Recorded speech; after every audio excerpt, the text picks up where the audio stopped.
why do most people fail their diets? Okay, so when people set out on a path of a diet to follow something, to follow some nutritional advice, to get help, they're looking to make a change in their life. Now, I talked in yesterday's article about habits and change and how you instigate change into your life to make it an everyday thing so that it becomes the norm for you, so it becomes your habitual behaviour. But there may be more going on here than just forming habits. In fact, there almost is certainly more going on than just what your habits are. What is behind your behaviour? What is behind those habits? How did they form in the first place? Why are you maybe not getting the results that you're hoping for with the diet, or any diet, this diet or any diet? And what can you look out for to try to move the needle for yourself? Okay, so are you talking yourself out of success? I remember once, many years ago, somebody said to me, or I read in a book, probably read in a book. In fact, I'm sure it's actually a quote from someone. With great success comes great responsibility. It's true. Let's look at that on a personal level. I'm not talking about becoming an emperor or something, empress. What I'm talking about is being successful with a diet. If you become successful over a shortish term with your diet and your nutrition, and you feel good, and you're seeing differences in your body composition, you've got more energy, and people have even commented that you look healthier, or you feel happier, or you seem happier, sorry. And you're noticing it has an outward and an inner result. Problem with that for a lot of people is it can feel like a pressure to maintain and a temptation to fail.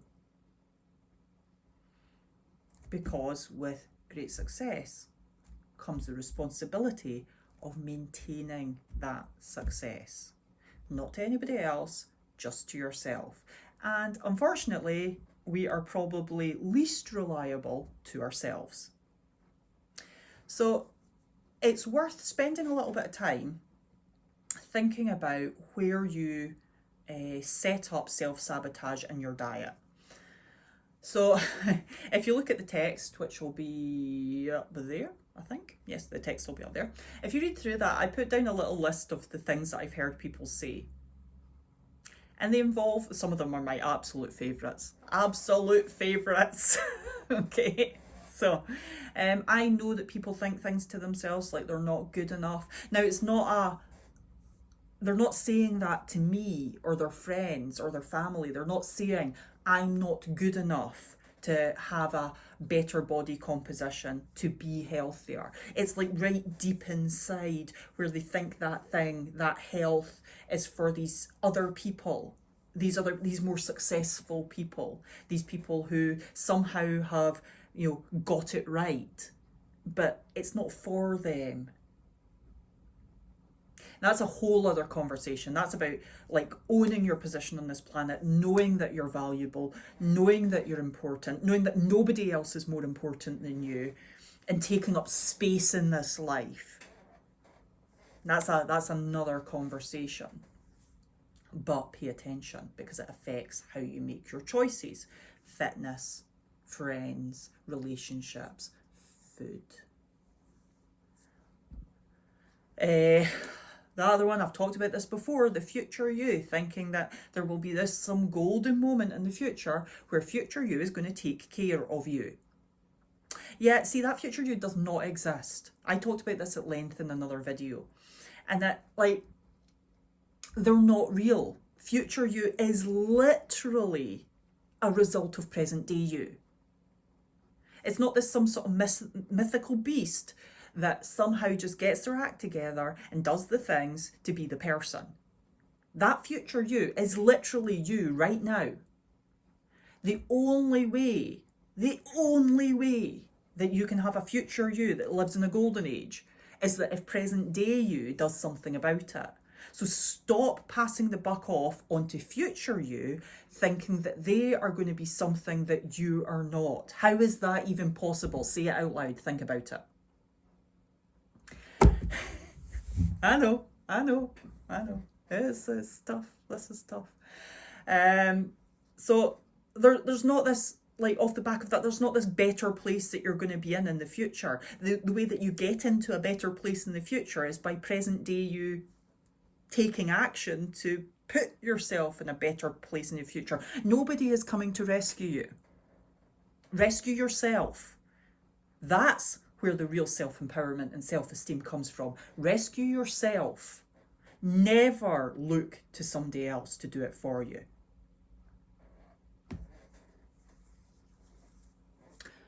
One of my favourites.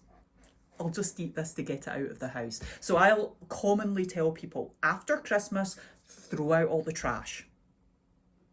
Throw it out. Clear your cupboards, throw it out. Even pause this video, go and do it now. I'll wait.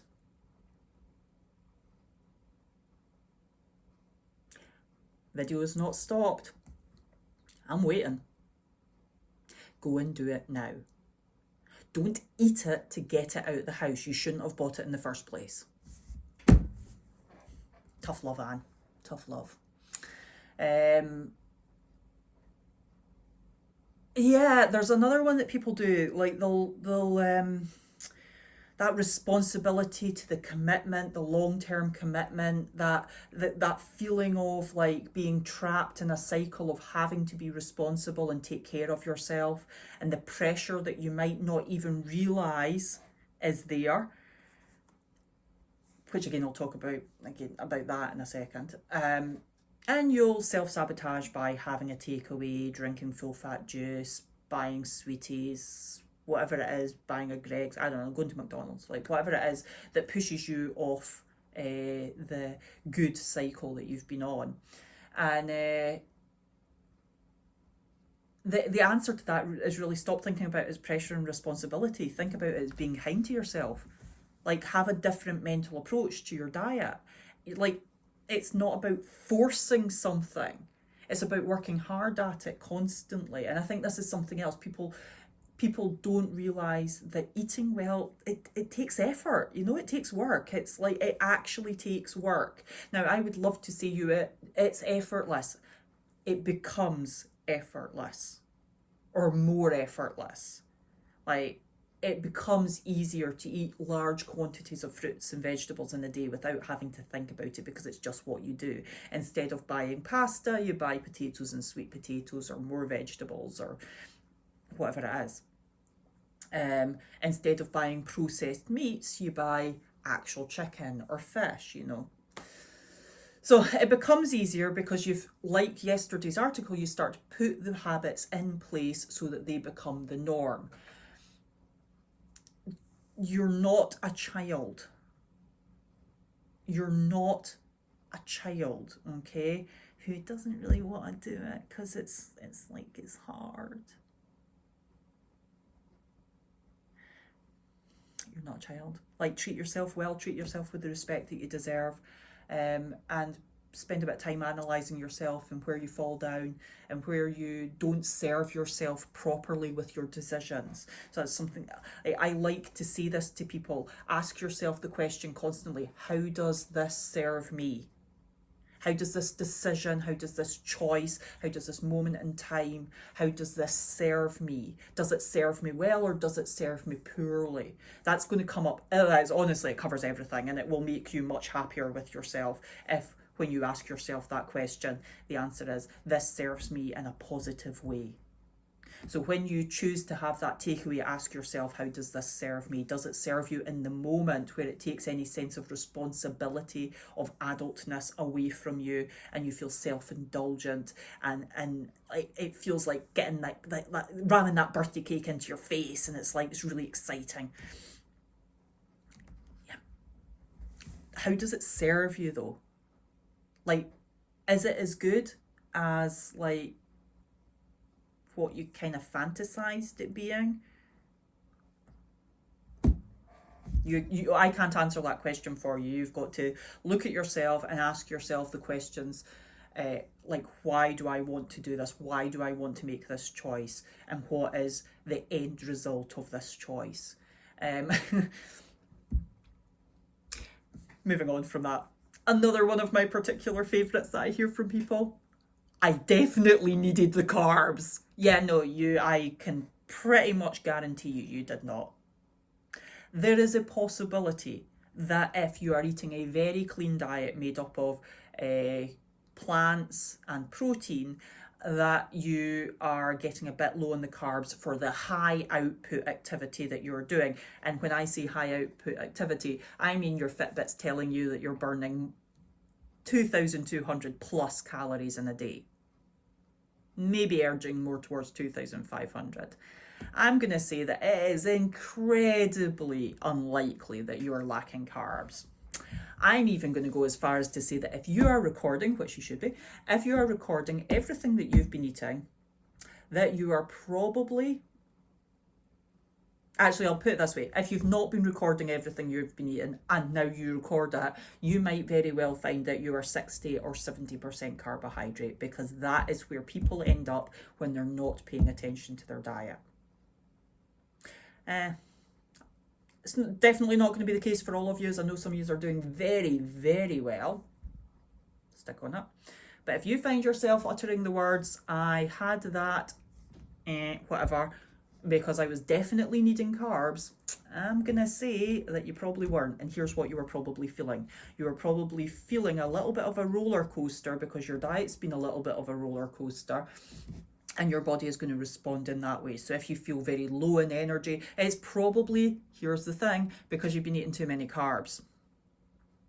God damn it. Okay, so there's a few others there, and honestly, I could scroll through a list of this for weeks with all the things that I hear people saying. Now, what I would love you to do though is, if you have something that you think is either true, like an actual reason that you self-sabotage, and it's like an irrefutable point, okay, for why you can't see the diet through, either drop me a message or post it down below. Or if there's something that you commonly hear yourself saying that you know is nonsense, post that down below. I've thought of some of these things myself, right? I've definitely said them myself. Like I've thought, I've done the carbs one. I have literally done the, probably not enough carbs. And actually what I've just not done in that day is I've actually just not eaten enough. Full stop. It's not been the carbs that have been the problem. So sometimes, because I do have a pretty clean diet, sometimes I've just not eaten enough.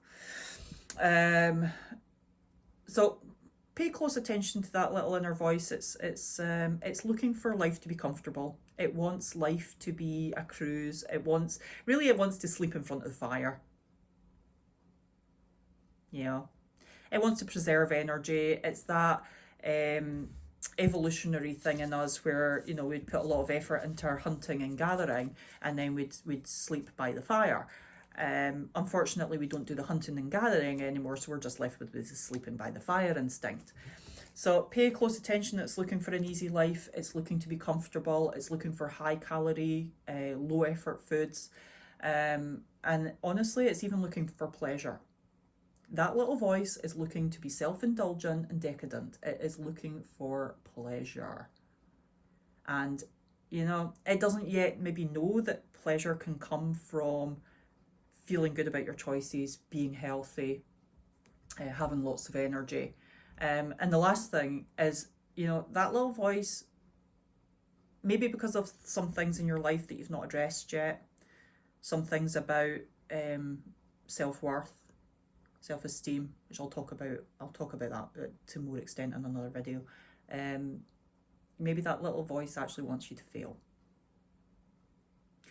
Because if you fail, it proves that you were right, that you're not worthy.